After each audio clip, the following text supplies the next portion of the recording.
Hey guys, welcome to another time lapse here on the channel. Going to be working on a Tigger time lapse this week and going to be using the cardstock paper again just to see how that's going to work out a second time. I'm going to use some yellow background here. There's the cardstock page, as you can see. One of the disadvantages using the cardstock is that you can't really take the tape and then kind of wrap it around the back. You kind of have to stick it on evenly and then kind of trim it off with the sides. And there you can see the Tigger face I'm going to be doing. There's a bunch of colors that in his face that I don't really have the right color duct tapes for. Like the pink is kind of like a darker pink, and of course I'm going to be using the hot pink for that. And he does have kind of like a cream colored face, but I'm actually going to be substituting white for that. But it did come out pretty cool looking, so don't have to worry about that. I'm going to be using a black background here. It's kind of like a maroon color, but decided to go with black to really have some contrast to it. And just going to cut out this entire image here, and then I'm going to use that as my giant sticker, and I'm going to stick everything on top of that. So it's going to be pretty interesting. Alright, so I got that onto the top left corner. I'm going to start working on his major part of his face right now. And I'm actually going to be cutting out around these different things and then actually just using the background, which is black of course, to shine through, and that will prevent me from, cutting out all these little pieces and sticking them onto the white piece. And I don't typically do that because it's a lot harder to control exactly what the shapes look like when you're using the background as the fill-in, but it did work out pretty well. And of course I'm using that paper image, you're going to see that right there, and just making sure I stick it exactly where I want to stick it, right there on the piece of paper there. It's very important when you're working on something like this that all of the images come together and kind of form a great puzzle decoration. And especially when you have border lines, like you can see all the border lines in between the different color images, you want them to be more or less totally even around the entire thing. And that can get kind of difficult if you're not lining up perfectly. So when I was making this, I put a lot of care into sticking it exactly where I wanted it to be.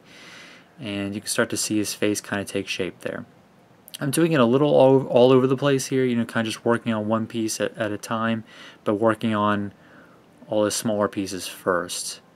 And the orange face part will be the last part that I actually do. So I'm working on the white part first. This is the upper part of his lip. And after I apply this, you're actually going to start to see most of his face kind of take shape here. So I'm going to line that up right there. There's a lot of little curves I'm trying to mimic with the hobby knife. Not exactly the easiest thing in the world, but it's slow going to say the least. And I haven't used any HD clear packaging tape to hold the paper image down yet, but I will be pretty soon. Most of these are pretty big, so I really don't need to use the packaging tape, but sometimes you definitely want to use it to hold it down. And that piece of paper that I'm cutting the stuff out of is slowly starting to get more and more destroyed as we go along. I cut this piece out in half just to allow it to stretch a little bit and kind of fill in the sides. It would have been really difficult to apply this as one giant piece. And of course the trick here is making sure that it's one solid piece there and you can't really even tell that it's broken up. And sometimes you can reapply it just in case. So making sure there's roughly even on both sides, The image is a little bit different. So now I'm going to use a little bit of packaging tape here, and I'm going to be cutting out that giant orange piece. The orange kind of disappears up to his upper part of his forehead right there, as you can see. And of course all these black images like his whiskers and everything are going to be projected through the orange pieces by the background, so I don't have to worry about that at all. So just carefully cutting all that out. Like I said, there is a piece of packaging tape. You can't really see it, but it's definitely there. There's a lot of little pieces in here. It's actually 3 different separate orange pieces.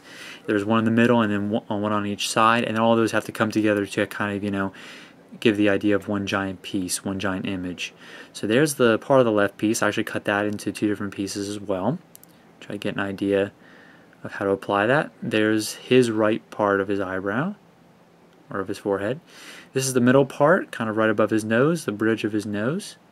And of course I can always reapply these, just peel them back up and stick them on, in case they don't quite fit, if the border lines aren't even all the way around. But they're working out pretty well.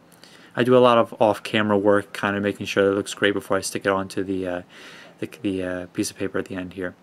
So that's what it looks like. Now what we have to do is peel the entire thing up, and of course that's pretty difficult whenever you're peeling something quite this size up. It's like one giant sticker, but you don't want to, you know, cause any ripples in it, and kind of just apply it just like that.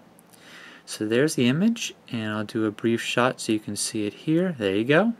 So hopefully you like this Tigger time lapse. There's his face right on there, and I'll catch you guys next time for a tutorial tomorrow. So stay tuned for that, and I'll catch you next time.